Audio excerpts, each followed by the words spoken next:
escutar, eu gosto desse cuidado com essas duas palavras, porque a escuta tem a ver com processamento, tem a ver com presença, tem a ver com intenção, com vontade, com querer, de verdade, empatia, querer se conectar com o outro. Então, o ouvir é até esse ambiente aqui está né, emitindo sons e captando sons, mas não necessariamente a escuta pode estar acontecendo. E a escuta em casa, ela é o grande diferencial para a formação do cidadão. O que eu tenho visto é que pais que realmente se conectam de verdade com os seus em casa, conseguem extrair informações, conseguem descobrir informações de seus filhos com muito mais facilidade. E, ao invés de criar essa relação professor-aluno, pai-filho, nós temos uma relação de seres humanos conectados. Que esse que é o grande jogo, voltando para a tua pergunta. Falar, olha, o professor deveria fazer o quê? Deveria ser um grande plug de pessoas. Um professor deveria ser, na minha opinião, um professor um grande interlocutor, um grande hub que conecta alunos, comunidade, pais, um mediador, um facilitador das conversas. E que talvez, por ter, obviamente, mais experiência, consiga perceber as habilidades individuais. Perfeito. E fazer ali um mix que um talvez complemente o outro, de forma que um ajude o outro a desenvolver o que é fraco, né? E não acontece isso, né? Com frequência. Existem algumas ilhas de excelência, é fato, né? Mas, e como eu disse, isso é uma prática humana que deveria, sim, estar acontecendo dentro de casa.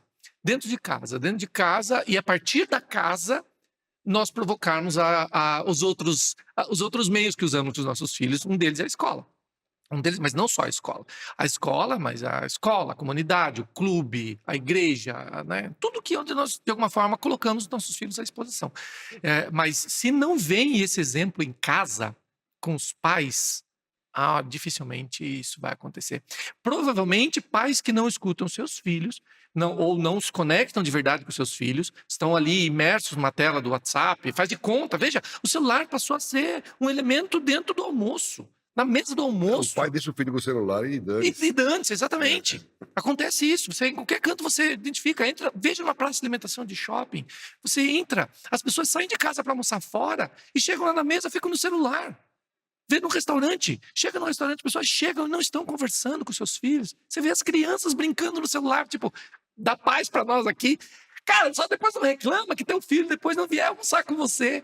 Teu filho de verdade não estiver conversando com você, contando os causos dele, né? Porque quando eu paro para escutar, olha que interessante isso. Quando eu paro para escutar, eu dou uma mensagem para o outro, a mensagem que está nas entrelinhas é mais ou menos assim. Cara, você é tão importante para mim, mas tão importante, que eu paro o que eu tenho que fazer para te escutar.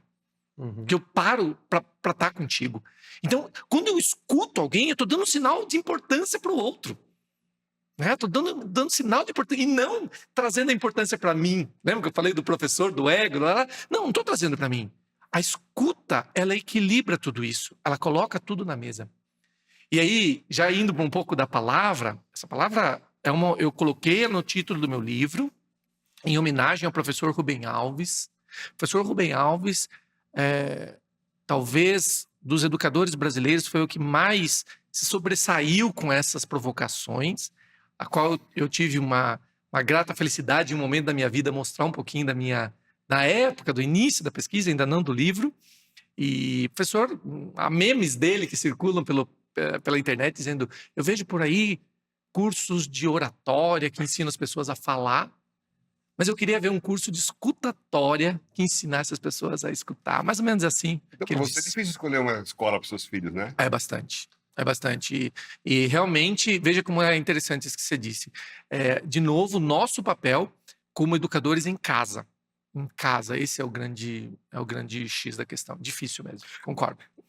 A gente pode ser mais exigente. Se a gente pudesse dar uma definição para a palavra escutatória, o que seria? Qual seria uma definição mais breve e direta sobre o assunto?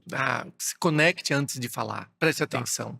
Preste atenção. Então, Esteja aqui. Ouvir só por ouvir, né? De fato, o escutar, diferente do verbo ouvir e escutar. É verdade, né? é verdade. Tá. E na sua opinião, entre escutatório e oratório, as duas são importantes, sem dúvida. Total, mas você acha que tem pesos iguais Ou você acha que ainda tem mais peso a escutatória do que a oratória? Elas se complementam. As né? complementam. Se complementam. Há um fluxo importante que tem que acontecer dos dois lados. Né? Para eu poder também fazer com que o outro se conecte na minha escuta, eu tenho que ter uma boa retórica, eu tenho que ter uma boa argumentação, eu tenho que ter, né? Aí nesse caso, voltando ao professor, a liderança, tem que ter uma conversa agradável, atrativa. Vocês como profissionais da saúde, né, do mundo animal, enfim, vocês também precisam ter uma conversa interessante, porque senão a pessoa não para para prestar atenção, ela se desconecta. Né? Então, nesse sentido, as duas são. Não vejo que tem uma mais peso do que a outra. Mas eu trabalho por ofício, né, hoje há 16 anos. Porque é uma ela, deficiência né? maior da sociedade ouvir do que falar, talvez. Eu acredito que tem um bom caminho a percorrer. E assim, eu sou um missionário dessa temática. E eu vejo um mundo que um dia nós tenhamos um mundo diferente. Um mundo em que as pessoas deem mais valor a escutar o outro. Você disse aqui nos bastidores, né, a frase célebre, temos 2 ouvidos e uma boca, né? Nós crescemos ouvindo isso dos nossos avós. E a gente não... Né? Mas é isso, enquanto você dizia da relação das famílias que não ouvem dos filhos porque estão no celular, eu lembrei de 2 coisas. A primeira história dos meus pais, eu não lembro exatamente, não lembro mesmo, senão eu falaria, mas eu não lembro o que eu aprontei, coisa de moleque, eu devia ter 5 anos, 6 anos, e os meus pais vieram ter uma conversa séria comigo. E aí, nessa conversa séria, eu quis contra-argumentar. E aí, eu lembro muito bem deles falando assim, olha, aprenda uma coisa. A gente nasceu com 2 ouvidos e uma boca, que é para ouvir mais do que falar. E isso ficou marcante. E eu comecei, de fato, a prestar atenção em outras relações. E isso ficou para mim sempre, tá? Mais adiante, então isso 5, 6 anos por aí. Mais adiante... no cursinho, então eu já devia ter eu fiz cursinho junto com o colegial, então eu devia ter ali uns 16 anos, 15 anos. Eu fiz no segundo colegial e já comecei o cursinho, então eu devia ter uns 15 anos. E aí tinha uma menina linda no cursinho, que todo mundo, sabe, aquelas que chamam a atenção de todo mundo. E eu, pra você ter uma ideia, eu acho que eu sou melhor aparentemente hoje do que lá atrás. Olha só. Ou seja, então eu era um grande patinho feio, tá? Hoje eu tô melhor. Então, pra você ver o nível que era antes, era muito ruim. Mas aí tem uma boa oratória. Eu falava, meu, não tem como, né? Mas era linda a menina. Então, eu tentava de alguma forma me aproximar, mandava bilhetinho durante as aulas de cursinho, não sei o quê. No estudo, eu tentava chegar perto para estudar junto com ela e me aproximar, né? E aí, um dia, eu estava no Objetivo, naquela escada grande ali da Paulista. E aí, tava lá no intervalo, e de repente ela sentou do meu lado, e a gente começou a conversar. E deu certo. Porra, e aí me deu um beijo, ela me deu um beijo. Eu falei, cara, não é possível. Eu falei, meu Deus do céu. Olha aí. Eu falei, porra, né? E todo mundo olhando, sabe? Todo mundo olhando ali, eu falei, caraca. E aí ela falou depois, aí eu perguntei pra ela, falei, escuta, qual que é a sua? O que aconteceu? Ela falou assim, não, cara, você é a única pessoa que me escuta. Uau.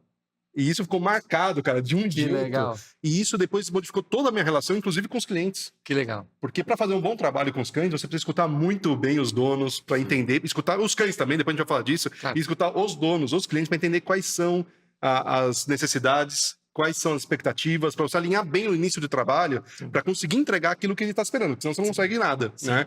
Bom, desculpa, então foi isso. Imagina, Desculpa minhas 2 historinhas. Sensacional.